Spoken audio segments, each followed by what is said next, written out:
মুখ্য কর্ণ, এরকম একটা নাম শুনছিলাম।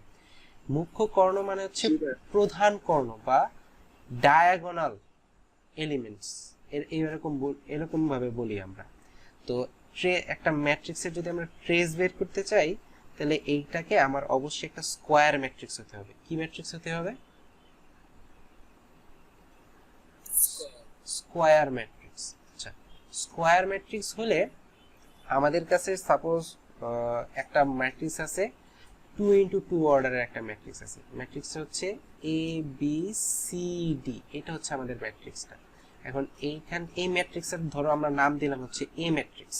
তাহলে এই এ ম্যাট্রিক্সের ট্রেসকে আমরা টি আর এ দ্বারা প্রকাশ করব। টি আর এ মানে টি আর দ্বারা ট্রেস বোঝায়। তো ট্রেস অফ এ এটার মানে হচ্ছে এটার যে কর্ণটা থাকে না, যে এটাকে বলি আমরা মুখ্য কর্ণ।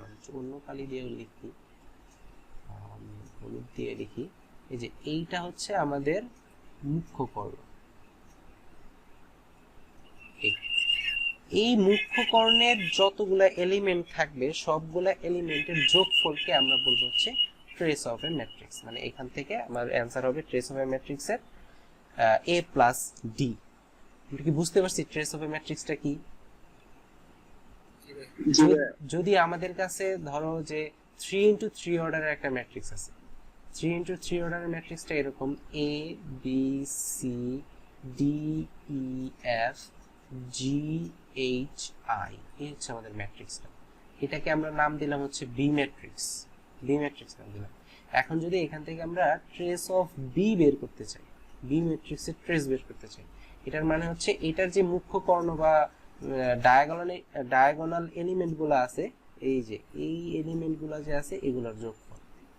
তার মানে এখান থেকে আমরা এ নিব, ই নিব আর হচ্ছে আই নিব, এই সবগুলোর যোগফল। এটাকে আমরা বলি হচ্ছে trace of B. Clear? What is trace of B? Trace of matrix.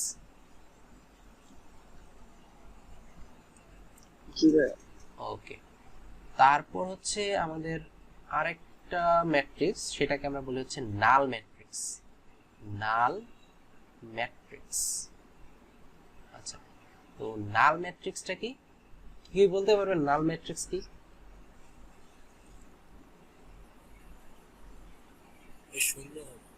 যে ম্যাট্রিক্সের মান 0, যে ম্যাট্রিক্সের মান 0 জিনিসটা এমন না।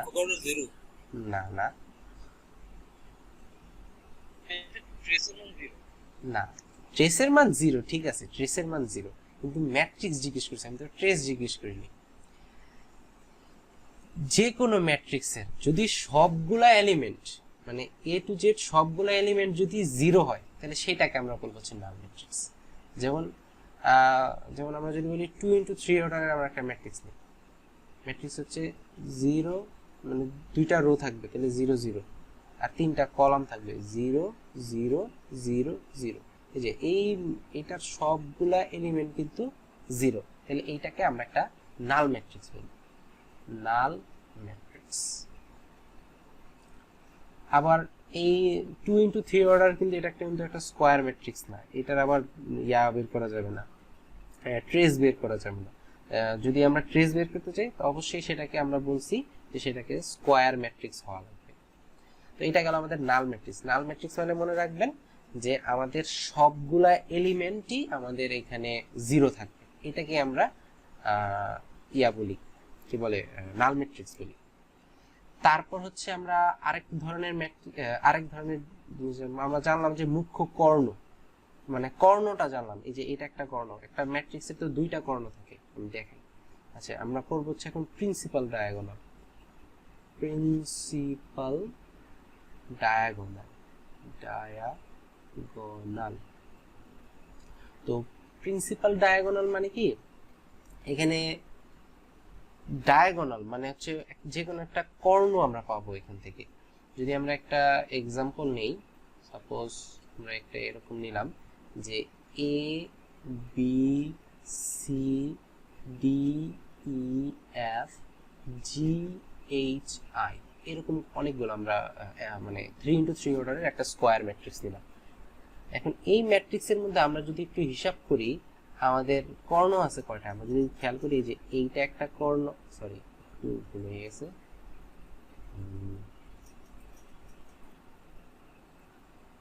এই যে এইটা হচ্ছে আমাদের একটা কর্ণ, তারপর আবার এই যে এইটা হচ্ছে আমাদের একটা কর্ণ। এখানে কিন্তু কর্ণ দুইটা। এই দুইটা কর্ণের মধ্যে কোনটাকে আমরা মুখ্য কর্ণ বা প্রিন্সিপাল ডায়াগোনাল বলবো? আমরা এই যে ফার্স্ট যে ম্যাট্রিক্সটা নিয়েছি, সরি ইয়াটা নিয়েছি, কেউ কিছু বলবেন মনে হয়।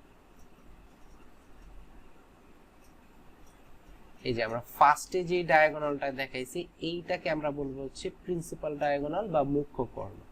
এই যে এইটাকে আমরা বলবো হচ্ছে প্রিন্সিপাল ডায়াগোনাল। ধরতে পারছি সবাই? ওকে, এই গেল আমাদের মোটামুটি ডায়াগোনাল, প্রিন্সিপাল ডায়াগোনাল। এরপর প্রিন্সিপাল ডায়াগোনাল থেকে আমাদের আরেকটা ম্যাট্রিক্স আসে, সেটাকে আমরা বলি হচ্ছে ডায়াগোনাল ম্যাট্রিক্স। ডায়াগোনাল ম্যাট্রিক্স, কেউ কি ডায়াগোনাল ম্যাট্রিক্স বলতে পারবেন? ডায়াগোনাল ম্যাট্রিক্স কি?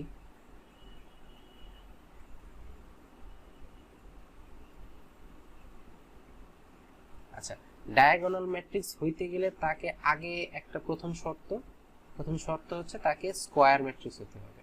SQUAR, স্কয়ার ম্যাট্রিক্স হওয়া লাগবে। তো স্কয়ার ম্যাট্রিক্স হওয়ার পর তার হচ্ছে শুধুমাত্র মুখ্য কর্ণ বা প্রিন্সিপাল ডায়াগোনাল যেটা আছে ওই ডায়াগোনালেরই এলিমেন্টগুলো নন জিরো হবে, বাকি এলিমেন্টগুলো জিরো হবে।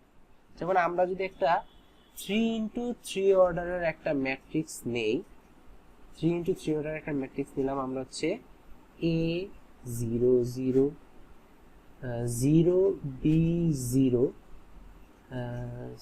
তারপর হচ্ছে 0 0 C। এই হচ্ছে আমরা একটা ম্যাট্রিক্স নিলাম।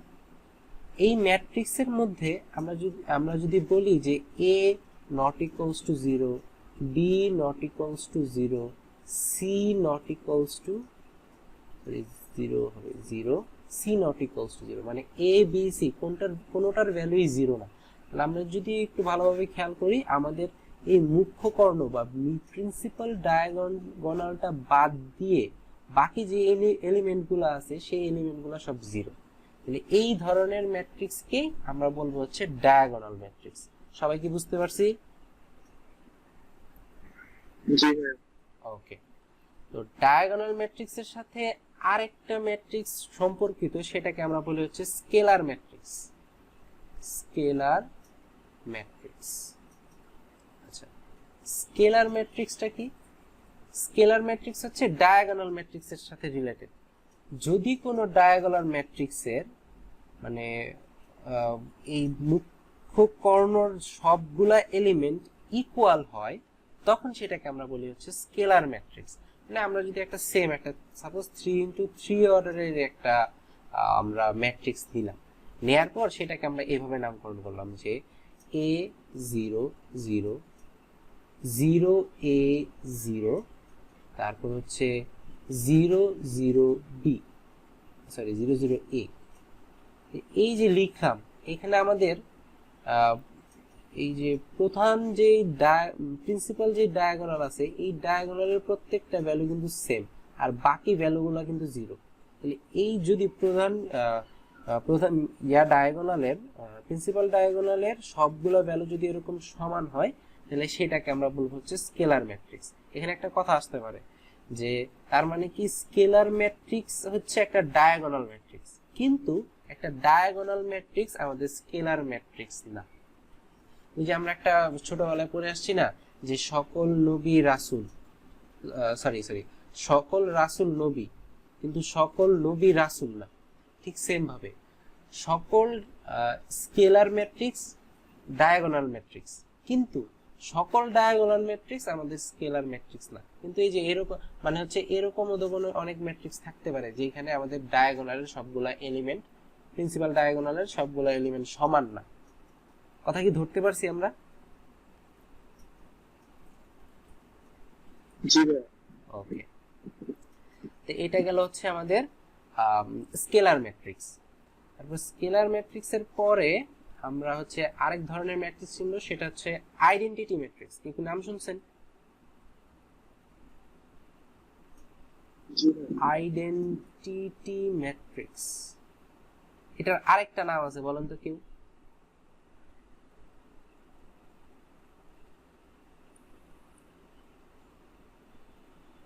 ইউনিট ম্যাট্রিক্স,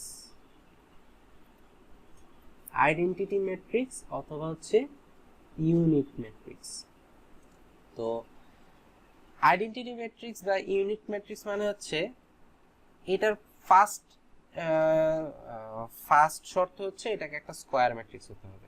এক নম্বর শর্ত, অন্য কালি দিয়ে লিখি তাহলে বুঝতে সুবিধা হবে। এক নম্বর শর্ত হচ্ছে এটাকে স্কয়ার ম্যাট্রিক্স হতে হবে, স্কয়ার ম্যাট্রিক্স। তারপরে দুই নাম্বার সেটাকে ডায়াগোনাল এলিমেন্ট হতে হবে, ডায়াগোনাল ম্যাট্রিক্স হতে হবে, ডায়াগোনাল ম্যাট্রিক্স হতে হবে। তারপর তিন নাম্বার শর্ত হচ্ছে তাকে স্কেলার ম্যাট্রিক্স হওয়া লাগবে,